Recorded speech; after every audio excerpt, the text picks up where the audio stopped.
Okay, hello there! Ayan, meron po tayong bisita dito sa garden ngayon. At naisipan po namin mag-vlog para naman ano tawag doon, ma-inspire naman kayo sa aming mga tanungan dito. Of course. Sorry po. At baka yung mga tanong ko'y tanong din nila. Ayun, oo. Baka po mahawa or may masagot sa mga tanong nyo mula sa tanong ni ma'am. Ayun, baka yung tanong niya, itanong niyo rin. Kaya, ayan pakinggan niyo po kami at panoorin habang kayo po ay nagluluto or naglalaba or whatever or nasa work. Ayan, start na po tayo. Ito po si ma'am from Lipa City, Teacher Joy from Lipa City, kapwa guro ni Ma'am Ani. Ayan, at isa ako sa mga na-inspire ni Ma'am Ani na halaman ng bugambilya.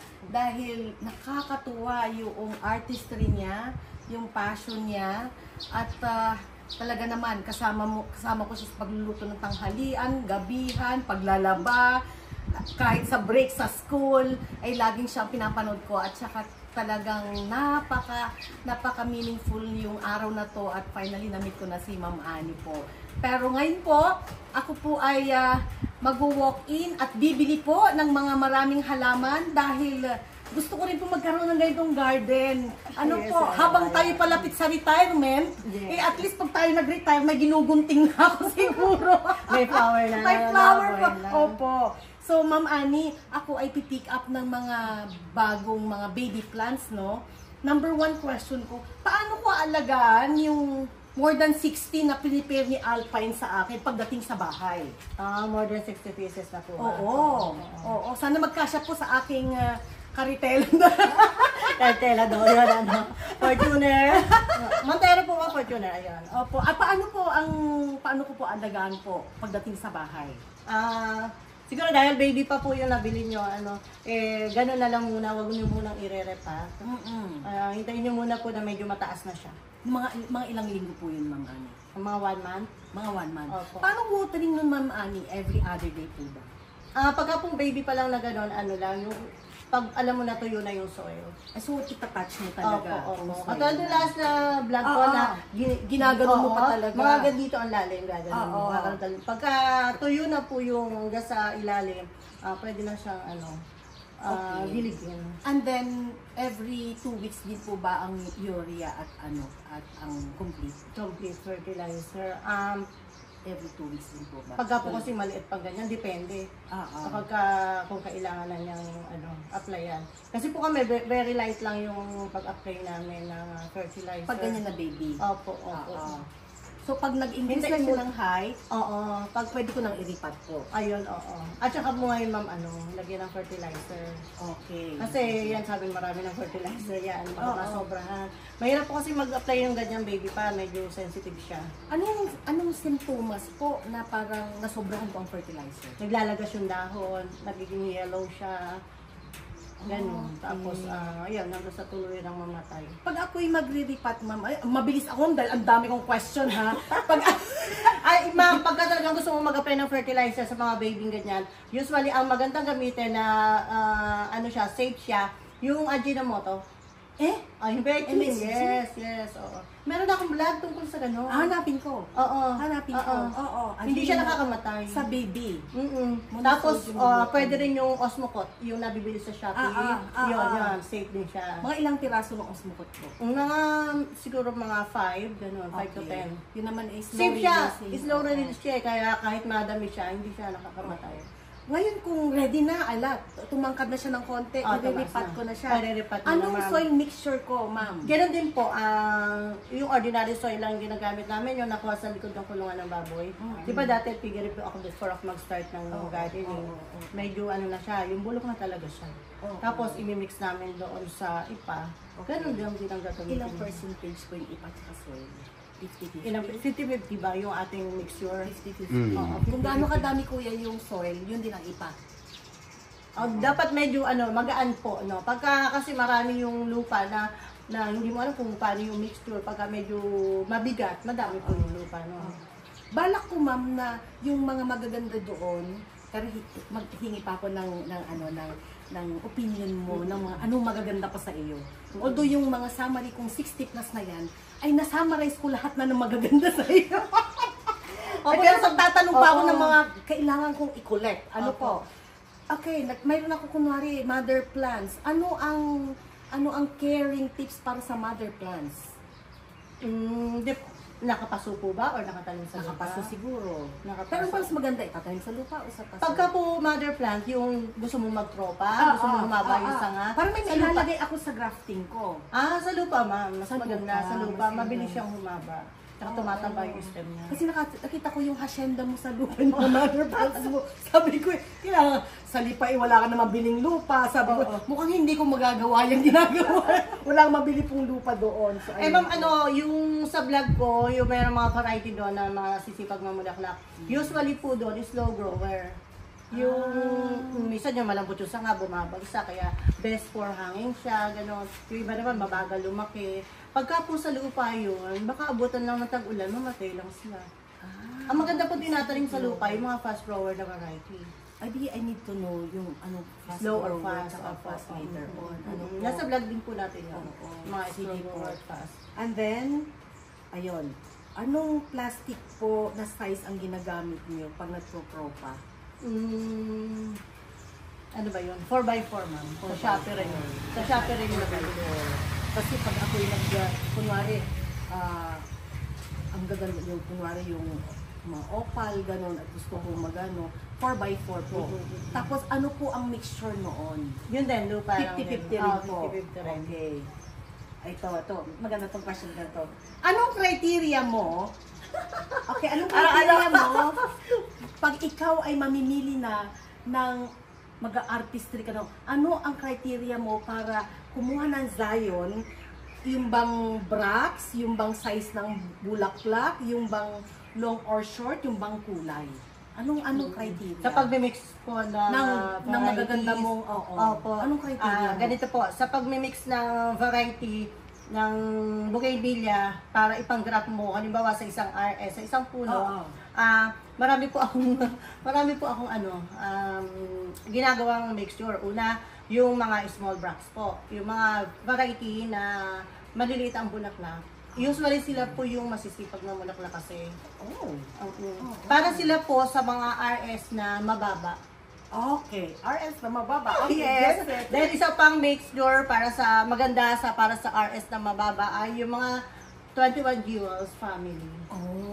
Ayun. Para sa mababa. Opo. Okay. Tapos pag mataas po yung RS, hindi na maganda sa kanya yung small bracts kasi usually sa small bracts pataas ang tubo. Ang dadami mo matataas. Opo, mataas na yung RS mo, tapos pataas pa yung tubo, hindi maganda. So, hanap ko po ng variety na pag mataas yung RS mo, yung variety, pababa ang sanga. Yung long, yung kanyang tapos stem. bumababa yung sanga niya. Yung mga maliliit, halimbawa po, butterfly varieties, gano'n. Okay. Ayun, ang Wow. Ano ang pinaka favorite mo na ay, mandami mong favorite. Parang hindi ako din hindi ako makakapamili. Parang lahat yata maganda, no? Pero ano yung pinaka-favorite mo na ginagamit lagi na top 5? Top 5 na variety sa grafting ng tol. Top 5 mo. Kasi ma'am, ako yung gusto ko, depende dun sa gusto ng buyer. Alin ba yung laging hinahanap? Ang lagi pong hinahanap ng buyer ay yung King Opal. Di malaki ang brax ko. Opo. So, pwede siya samahan ng mga kasama niya na Ruby Flame at saka Flame Red. Flame red, mga ganun. Oo, pero mas marami humahanap ng pure. Ganda kasi ng kulay niya, ma'am. Lalo pag ganitong summer, ang ganda ng kulay niya, talagang stunning.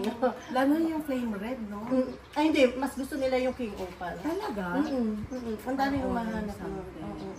Talaga nakakatsang atin yung pink patch mo talaga parang yung pink patch. Out of this world. Parang nasa Europe ka something. Nasa Japan daw, yung mga... Ay, sa Sakura. Oo. Diba?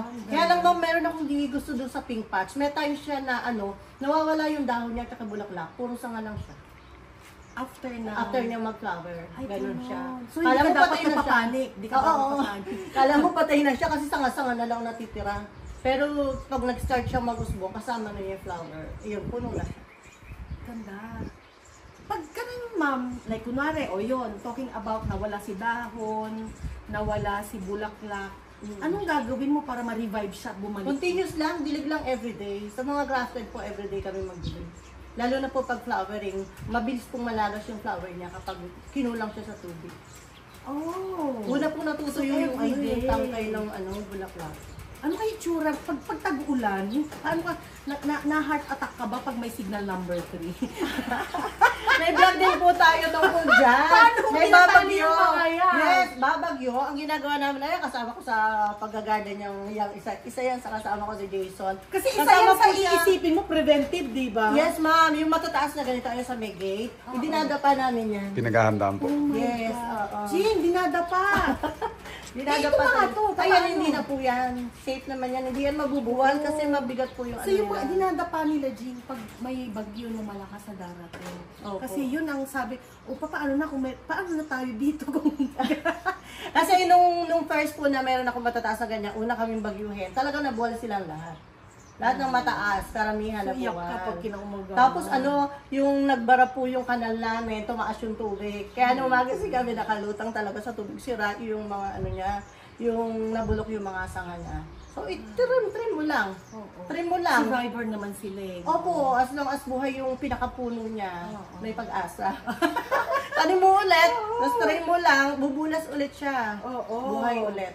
So, okay lang po naka-expose po sa ulan yung mga ganito na. Yung- pero, yes, pero oo. yung mga ganyan po, yung baby, Yes, yung mga ganon, bawal. Oo, Gee, bawal. ano siya, maalis lahat yung dahon niya. Kasi Gusto nakita ko mamatay. yun sa vlog mo po na manipis lang ang kanyang roots. So, pag nababad siya ng tubig, Nabubulok. nabubulok. So, kailangan ko magpatayo talaga ng greenhouse. Greenhouse. Kapag kapo talaga mag-aalaga ka ng mga Oo. baby. Oo, may greenhouse. Kailangan may greenhouse talaga. May isa po kaming client from Batangas na nagpagawa muna siya ng greenhouse. Then tsaka siya mo bumili. Ay, gano'n. Oo. Ako baliktad. Bibili muna ako bago. Baka, hindi. Sa loob muna sila ng bahay. Hanggat wala pang Oo. greenhouse. Eh kami po sa dami ng greenhouse na dapat namin ipagawa, puro kawayan lang yung ginagamit namin. E paano pag humangin, matibay ko ba yan sa Matibay po yan, umaabot po. Yung dating greenhouse na dating nakatayo dyan, ngayon lang po binaklas dahil luma na. Eh, mula pa nung simula. Nung magsimula ako. Oh, tagal na, di ba? 3 to 4 years na. Nakakarating po ba kayo ng Batangas? Meron kayong delivery na gano'n ng bulto? Opo, opo. Timbrihan mo kung mama pag may deliver, magpapasabay ako. Ay, ma'am, kasi pag nagpa-deliver sila, isang puno. Kasi Ay, yung ganun. shipping, sinusulit nila. Okay. Yun lang naman ang question ko at ako ay marami pang question personal na. Eh, ma'am. Makibili lang po tayo ng personal. Ma'am, meron pang isang yung combination sa grafted, yung mga big bracts. Oo. Magaganda rin yung big bracts pagka nag-flower sila. Pansinin, malayo pa kita na kasi malalaki bulaklak nila. So, i-check mo yung Kaya orders lang. ko ha. Kaya Kung lang, may ma'am, big bracts po yung ako. big bracts, hindi year-round yung niya. So meron Pag-summer lang din talaga hindi siya. year-round. Yes po, Tapos may mga may variety na year-round. po. Oo. Karaniwan yung year-round, yung sabi ko nga, no dull moment. Lagi itong titingnan mo sila may flower. Yung mga small bracts yun. Noodle mo. No dull moment yun. Oh, sige. Oo, pagka mga big bracts, meron ding big bracts na lagi may flower, pero madalang. Karamihan sa big bracts, pag summer lang talaga sila maganda. Mali pala, initial kasi iniisip ko, pag mag-graph ako in the future, big bracts. Yung pala, mas maganda din pala small bracts talaga. Opo, kaya ngayon mas marami ko kasi small bracts kasi yan lagi may flower. Oo. Very meaningful sa akin yung picture na yun kasi sabi mo yun nung pangarap mo. Nakita ko ang ganda-ganda. Pero ngayon talagang ang dami-dami na. Ano naman ang... Hindi ko na alam kung ano talaga dyan gusto ko, ang dami na nila. Ilang varieties meron ka na? Dati po, last year, nagbilang kami 500 plus. Eh, hindi ko na alam ngayon. Isang trabaho rin kasi. Parang feeling ko ikaw yung pinakamalaki ng collection ng mga nag-ano. Kasi, siyempre nag-check ako dahil interesado ako. Ikaw yung talagang ang gaganda. Tapos, very affordable. Bonggang-bonggang affordable. Para gusto na namin magtaas, ma'am, yung 100 namin. Bibili muna po ako. Kasi naman bakit? Nauubos eh. Bibili muna po ako. Nauubos eh. Saka pag ready na yung greenhouse, wala pa akong greenhouse. Pagawa ka naman ng greenhouse, tapos walk-in na ano? naman. Oo. Ayun po, ma'am. Thank you so much for inspiring housewives like us. Naku, housewife ka. Oo, talaga nakakatuwa po. Very inspiring po yung buhay niyo. Salamat po. Pero ma'am, yung iba tinatanong sa akin, wala ka pa bang balak magbibiro? Kasi okay naman na yung mo. Kasi nasa ka ba? 53 na ako years old. Hindi po ako halos magka-iba tayo. Pwede tayo mag-56, kaya lang ang pensyon sa ano pa. Oo. Pero hindi siguro ma'am, kasi tsatsagain ko na kasi iba pa rin yung katulad ngayon, di ba? Yung walang klase, online lang. Tuloy yung sundo. Sayang din naman yung mga. At saka marami ka pa rin natutulungan mga bata. Iba naman yung area ng service mo. Kami po. Pero ma'am, mas maaano sila lang natutulungan. Kaya kami gagawa na kami ng kwento kasi 14 yata sila na dito. Kanya-kanya na silang kwento ng buhay dahil sa Royal Garden, dahil sa Royal Garden. Vlog din yan. Personal na kasi nila yung sila, kung papayag silang i-vlog sila, okay na. 14 ng gardeners. Oo, kakatuwa. Madayong guys na pong nanonood presyan siya, ma'am. Hindi maglalo personal na. Ma'am, huwag ka makukulitan pag ako. Si Alpine naman, hindi kita istorbo. Si Alpine na lang ang aking Q&A. Sige ma'am, hindi rin niya papasa rin sa akin. Sige po. Thank you, Ma'am Annie. Thank you rin po sa inyo. At kami kahit na maliliit na tao lang, binibisita nyo.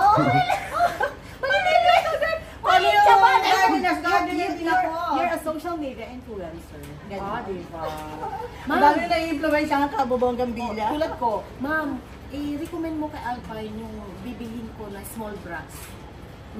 Para usually kasi para walang dull moment. Oo. Usually kasi yun, snow grower din. Yung mga Okay lang, di alagaan ko na ng sapat. Oo. Ang may snow grower pala, hindi po pwede sila sa lupa. Nakapat lang talaga. Kasi aabutan sila ng Ngayon ko lang tabulan doon. alam. Mamatay May, sila. may seasonal, may year-round, may small, may madami pa nang aaralin. Hindi, yung iba naman basta nagtanim hanggat buhay, mamumulaklak din yun. Anong sikreto mo na pandemic ka nag-start na yung ibonggang-bongga na panghanap din? Hindi ko rin alam ma'am, hindi ko feel Feeling ko consistent yung passion mo. Siguro. Para pagising mo, bugambil. Yes! Bago matulog, bugambil. Pagising ko na. Gabi na! Nakawin na silang lahat, ako na lang nandito. How many, yung pong bougainvillea varieties mo? 500 plus. Tinanong ko Hindi, na. yung Sa buong world, buong Philippines.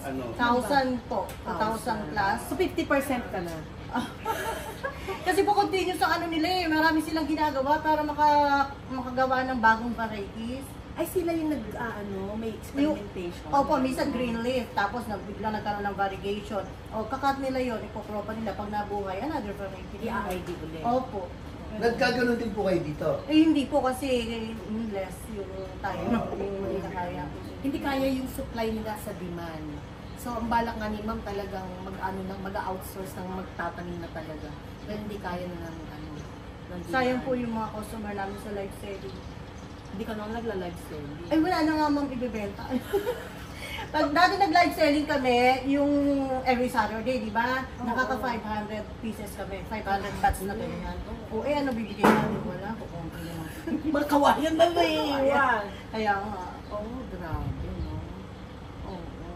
We're very proud of you. Sa lahat ng tribo ng mga guro at kaguruan, sa tribo natin, pinagmamalaki namin sa Ma'am Annie ng Royal Garden. Thank you. Sabi nga po ng iba nakakakilala sa akin, dapat ikaw yung ni-invite nila na mag-talk. Invite kita sa Batangas. Ay, grabe, layo na. Para ma-inspire naman yung mga guro na kahit tayo syempre ang title. Teacherpreneur. Pwede. Teacherpreneur, di ba? Oo, teacherpreneur, di ba? May sarili ka daw school. Maliit lang. Ay, ganyan lang. Invite mo ako doon. Tapos tayo invite mo. Oo. Actually, kami, nag-hydroponics kami sa school. Yung ano tawag doon? Yung growing sa walang soil pero sa water lang. Nakakapanood din ako doon sa agri-business. Tapos, ang ipala ng school namin maliit, pinangalan ko sa asawa ko, St. Gerard. Gerard ang pangalan niya. Ngayon po, nagpatayo kami ng parang campsite para sa mga bata. Ito po, itinatanim ko itong mga bougainvillea. Para maganda po sa mga bata. Ayan. So, unti-unti akong nagko-collect, nag-ano. Gusto ko mag-retire din. Ayoko nang... Maganda po siguro yung mga arko na ganyan para nakataas sila. Ayan. Same sa bata, Sing, hindi siya oo. matitinig kasi ang Oo. ano sa kanya nasa taas. Hindi naman ganda, oh. Oo, Arco. Ay, maraming salamat. Salamat din ma'am, ang layo ng pinanggalingan mo. Basta, sabi nga ni Jean, dapat malaking school service ang nala natin. Sabi ko kay Alpay, gawa mo ng paraan, isiksik mo lahat yan. Ayun po, ikakagaling na Oo, lalaki. thank you, Mama Ann. Ayan, nag-entertain niyo po. At ako'y, Sila naman, yung sila small naman. breeds ha, yung small breeds na ano mo, tanim mo kay Alpine kung baka may kulang pa ako. Sige ma'am, tingnan Small natin. breeds na yun, Oo. para yun i-prioritize po natin. Sige ma'am, tingnan natin.